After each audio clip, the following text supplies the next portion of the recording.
Eddie, so just for a reference, any green you see is equals good, and if we see red, that's an adjustment or something that we can work on with our swing, okay? So Eddie, with our swing, let's go through the good stuff first. I really love your upper body, so it's really in a good position. It's turned, it's creating good coil. I'm really ecstatic about that. I think that's an awesome position to be in.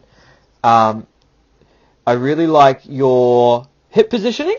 So we've actually created good hip tilt down here, just highlighted by that circle for a bit there.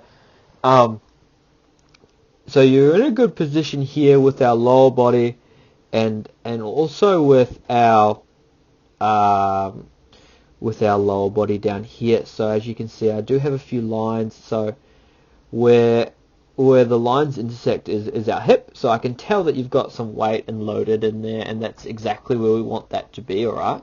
So that is fantastic. Now, going towards the things that we could adjust on, let's draw a line here. So these are our leg positions, right, and this is our body.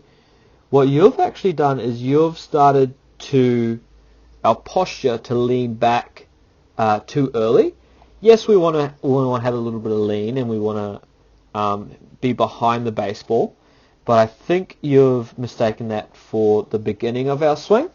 Our posture is really, really important at the start for a couple things. As you'll see as we go on, I prefer you to be along more around, this sort of position here, where we're closer to straight up. So if we were to this position, bit more here would be ideal. Alright, so that 27 degrees sort of mark, as you can see right now, you're at 15 degrees, so that's a quite hefty lean to start with, okay? But moving forward from there, the reason why the posture is really important to start with, because if we lean forward, we actually have to come forward in our swing, okay? So we're coming. As you can see, what I'm highlighting here is we have to come forward and our head has to move. So you've started all the way back here in this position, and we've gone forward, keep going, and we've actually created a very big distance for the ball to come to us quicker. So think about it like this: if we go forward towards the baseball's coming towards us at a good speed too. So we want to try and create as much time and as much space as we can before we start our swing, right? So we can read where it is, we can understand what type of pitch it is, and all those little factors that go into being a successful hitter. But that's okay. Another little thing here that I've noticed is our stride is particularly long. So it's really, really long here, and as we go forward, look at this unbalanced position that we put ourselves in with our body, okay? So if I was to come up to you there and just slightly tap you, I think you would fall the direction that I would tap you. But that's something we can adjust on. If we can just shorten our stride a little bit and sort of, instead of going forward so much, I think we should sink our hips more into the ground, or have that feeling of going into the ground a little deeper, okay? But that's all easy adjustments. I think shortening the stride will clean that up a lot. One thing I do really like, and I want you to keep, is this position here is excellent. Where I'll show you why. So we're behind the baseball, awesome. We're in the zone here, so we are able to hit the baseball at this point. We keep coming, sorry, too fast.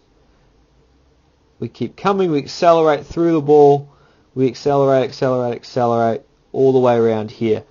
So what you've actually done is done a great job of creating an awesome bat path. So you'll see your bat follows this path the whole way, and if we can get to this position and continue to keep our bat path and our swing, so bat path is just the direction of the bat goes, I think we're in a very successful spot to hit.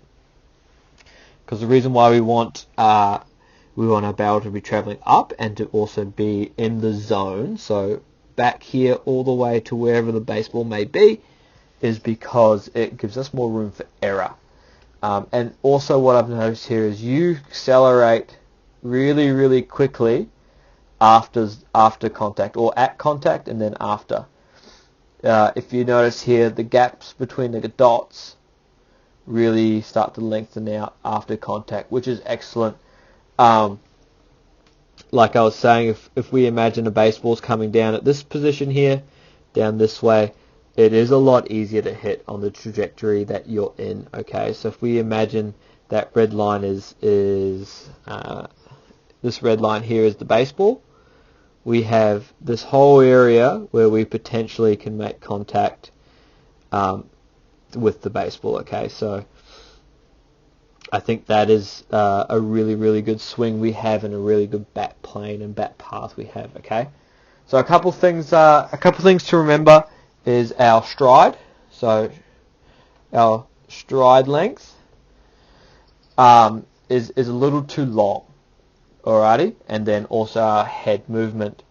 So our head position, we don't want it to move too far laterally. It can move down or up, not both, but it can gradually go down or gradually go up, but it can't go sideways at a rapid pace like yours is. So our stride and our head position, I think is really, really important for you. Okay, but all looks well and good, mate. Continue to improve yourself. Continue to work on your swing while you're not at school. If you have any more questions, please send them to Mr. Long or contact me directly, and I'll more than happy answer those questions. If you need another video, make sure you send it in, and work on these adjustments and try to implement them to your swing. Okay, mate? Keep going, buddy. You're doing a great job, and hopefully I'll see you soon. Thanks, Eddie.